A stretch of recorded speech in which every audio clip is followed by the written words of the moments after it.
حاضرین مجلس، ہمارا دروس المہمہ لعامت الامہ کا سلسلہ جاری ہے، جس میں ہم لوگ سورۃ الفاتحہ سے گزرتے ہوئے آیت الکرسی میں داخل ہو چکے تھے، اور آج ہم انشاءاللہ آیت الکرسی میں ایک دلیل پر ہم ڈسکس کریں گے۔ من ذا الذی یشفع عنده الا باذنہ، کون ہے وہ؟ من ذا الذی، کون ہے وہ جو یشفع، سفارش کر سکتا ہو، عنده، اللہ کے پاس۔ من ذا الذی یشفع عنده الا باذنہ، اللہ کے حکم کے بغیر کون ہے وہ جو سفارش کر سکتا ہو؟ یہ اس کا سیدھا سادہ ٹرانسلیشن ہے۔ سفارش، جس کو ہم شفاعت کہتے ہیں، ریکمنڈ جس کو کہا جاتا ہے، یہ ایک سفارش ہوتی ہے دنیاوی سفارش ہوتی ہے، اور ایک ہوتی ہے اخروی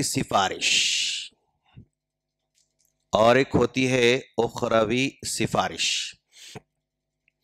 اس دنیاوی سفارش اور دنیاوی شفاعت جو ہے دو طریقے کی ہوتی ہے، ایک ہے اچھی اور ایک ہے بری۔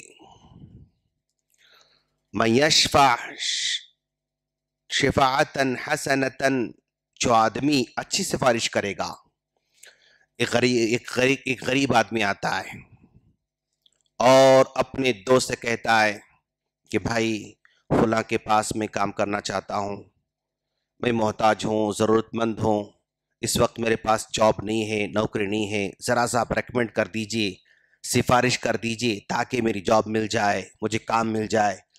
تو ایک آدمی جو ہے ایک ایکس وائی زیڈ کے پاس سفارش کرتا ہے اور اس کو کام پہ لگا دیتا ہے، اچھی سفارش ہے۔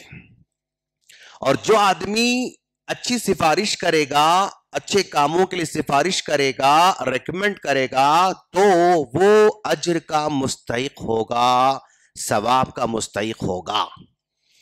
اور اگر دوسرا آدمی ایک ایکس وائی زیڈ کے پاس غلط کام کا ریکمنڈ کرتا ہے، غلط کام کی سفارش کرتا ہے، تو وہ آدمی ریکمنڈ کرنے والا بھی گنہگار ہے، جس کو کیا جا رہا ہے وہ بھی گنہگار ہے۔ تو گویا دنیا کے اندر دو طرح کی سفارشیں پائی جاتی ہیں، اچھی سفارش بھی ہے، بری سفارش بھی ہے۔ اگر اچھی سفارش کرے گا تو نیکی کا حقدار بنے گا، بری سفارش کرے گا تو وہ گناہ کا حقدار بنے گا۔ یہ یونیورسل قاعدہ ہے، سب لوگ اس کو مانتے ہیں، جس کے پاس عقل سلیم ہے وہ تسلیم کرتا ہے، مان لیتا ہے۔ یہاں تک مسئلہ سب کے پاس برابر ہے، لیکن مسئلہ جہاں آ کے اٹکتا ہے وہ اخروی سفارش کے بارے میں ہے۔ اخروی سفارش کے بارے میں مسئلہ یہاں پر اٹک جاتا ہے۔ مسئلہ یوں اٹکتا ہے کہ اس وقت دنیا کی جو 8 ارب آبادی ہے، اس 8 ارب آبادی میں سے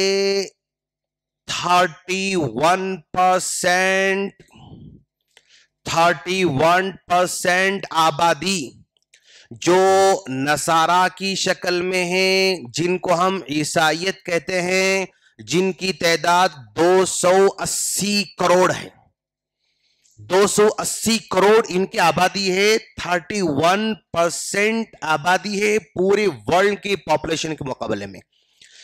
یہ ان کا پورا کا پورا عقیدہ یہ ہے کہ آپ بس عیسیٰ علیہ السلام پر ایمان لانے کا دعویٰ کر دو، آپ نجات پا جائیں گے۔ آپ جو بھی گناہ کریں گے اس کا کفارہ عیسیٰ علیہ السلام ادا کر کے ہم کو نجات دلا دیں گے۔ سمجھ میں آ رہا ہوگا۔ یہ 38% آبادی کا یہ عقیدہ ہے. اگر آپ لوگ عیسیٰ علیہ السلام پر ایمان لے کر آؤ گے تو وہ ہمارے سارے لوگوں کے گناہوں کا کفارہ صلیب پر چڑھ کر ادا کر دیے. اب ہمیں کوئی فکر کرنے کی ضرورت نہیں ہے, وہ ہم کو نجات دلا دیں گے. گویا آبادی کا 31% جو ہے, جو لوگوں کی تعداد ہے, وہ مکمل طور پر رانگ نمبر پہ جا رہی ہے, غلط نمبر پہ جا رہی ہے. ان کا عقیدہ پورا شفاعت پر ہے. وہ سفارش کرنے والے ہیں, ہم نجات پانے والے ہیں, کچھ بھی کرو. تو یہ آبادی, دنیا کی اتنی بڑی آبادی ٹوٹلی گمراہی میں ہے شفاعت کے متعلق, شفاعت کے تعلق سے. اب ایک چھوٹا سا حصہ یہودیوں کا ہے, اور یہود کا عقیدہ بھی نحن ابناء اللہ و احباؤہ. یہاں ان کا عقیدہ تو سفارش سے بڑھ کر ہے. وہ یہ سمجھ رہے ہیں کہ بھئی ارے تم لوگ تو سمجھ رہے ہو کہ عیسیٰ علیہ السلام تمہارا کفارہ ادا کر کے تم کو معاف کرائیں گے, تم تو عیسیٰ علیہ السلام پر بھروسہ کر کے بیٹھے ہوئے ہو. ارے ہم تو اللہ کے بیٹے ہیں, ہم کو سفارش وفارش کی کوئی ضرورت نہیں. نحن ابناء اللہ و احباؤہ, ہم اللہ کے بچے ہیں, اب ہمیں کسی طرح کی کوئی فکر کی ضرورت نہیں ہے. تو یہ آبادی کا جو چھوٹا سا ایک ڈاٹ ہے, یہ بھی مکمل طور پر گمراہی میں ہے. کس کے تعلق سے؟ یعنی نجات کے تعلق سے. اور ایک جو ہے پھر اور ایک بڑا طبقہ جو مشرکین کی شکل میں ہے, وہ بھی یہ کہتا ہے کہ لا نعبدهم الا ليقربونا الى الله زلفا, ما نعبدهم الا ليقربونا الى الله زلفا. ارے ہم ان کی جو عبادت کر رہے ہیں نا, یہ عبادت کرنے کا مقصد یہ لوگ ہم کو قریب کرنے والے ہیں. ہم جن کی بھی جو ہے یہاں پر پوجا کر رہے ہیں, عبادت کر رہے ہیں, یہ لیقربونا الی اللہ زلفا, یہ ہم کو قریب کرنے والے ہیں. تو مطلب یہ بھی بڑی تعداد میں, لگ بھگ دنیا میں 14% لوگ ہیں. یہ 14% بھی سمجھ رہے ہیں کہ ہم ان کی بات اس لیے کر رہے ہیں کہ وہ ہم کو اللہ قریب کرنے والے ہیں, مطلب وہ ہم کو نجات دلانے والے ہیں. تو یہ 14% بھی ٹوٹلی مکمل طور پر گمراہی میں ہیں. اب رہے مسلمانوں کی, جو کہ یہ بھی لگ بھگ جو ہے یعنی بڑی تعداد ہے, 190 کروڑ کی شکل میں ہے, 190 کروڑ کی شکل میں ہے. اور 190 کروڑ میں ایسے لگتا ہے کہ 90 کروڑ کو اوپر ہٹا لو آپ, یعنی یہ بھی ٹوٹلی یعنی کسی نہ کسی پر وہ اپنے آپ کو ڈیپینڈ کرتی ہے.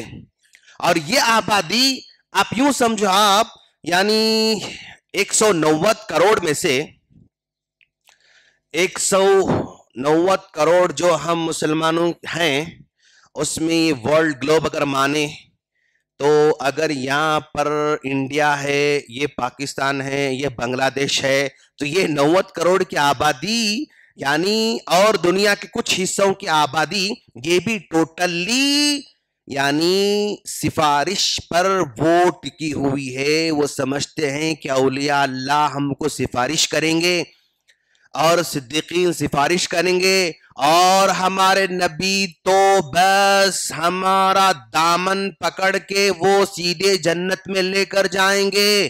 ہم نبی کا دامن پکڑ کر, غوث اعظم کا دامن پکڑ کر, اور جو ہے اولیاء اللہ کا دامن پکڑ کر ہم جنت میں جانے والے ہیں. یہ بھی بڑی تعداد میں اسی مشکل میں غلط فہمی پھنسی ہوئی ہے. اب بھائی سفارش کا آخر مسئلہ کیا ہے؟ من ذا الذی یشفع عندہ الا باذنہ. تو یہاں پر دو طرح کے لوگ جو ہے بٹے ہوئے ہیں. کچھ لوگ یہ سمجھتے ہیں کہ بھائی سفارش نام کی کوئی چیز نہیں, کوئی سفارش نہیں, اور کچھ لوگ ہیں کہ مکمل ٹوٹلی سفارش پر ہی ہمارا بیڑا پار ہونے والا ہے، تو یہ بھی غلطی پر ہیں، یہ بھی غلطی پر ہیں۔ کچھ لوگ بیچ کے راستے پر چلنے والے ہیں اور ان کا عقیدہ صحیح ہے، اور وہ عقیدہ کیا صحیح ہے ہم انشاءاللہ آپ لوگوں کو اس کی وضاحت کرنے والے ہیں انشاءاللہ۔ یعنی بڑی تعداد یہ کہہ رہی ہے دامن پکڑ کے ہم جو ہے جانے والے ہیں، دامن پکڑ کے ہم کامیاب ہونے والے ہیں، ہم تو بس ہمارا بیڑا پار ہونے والا ہے۔ اور کچھ لوگ سمجھتے ہیں کہ سفارش کوئی چیز نام کی چیز نہیں ہے، تو یہ بھی غلطی پر ہیں، یہ بھی غلطی پر ہیں۔ آخر من ذا الذی یشفع عندہ الا باذنہ کا اصل مفہوم کیا ہے؟ کہاں سفارش ہو سکتی، کہاں سفارش نہیں ہو سکتی، کون سفارش کرنے والا ہے، کون سفارش کرنے والا نہیں ہے، کب سفارش مل سکتی، اس پر ہم انشاءاللہ ڈسکس کریں گے انشاءاللہ۔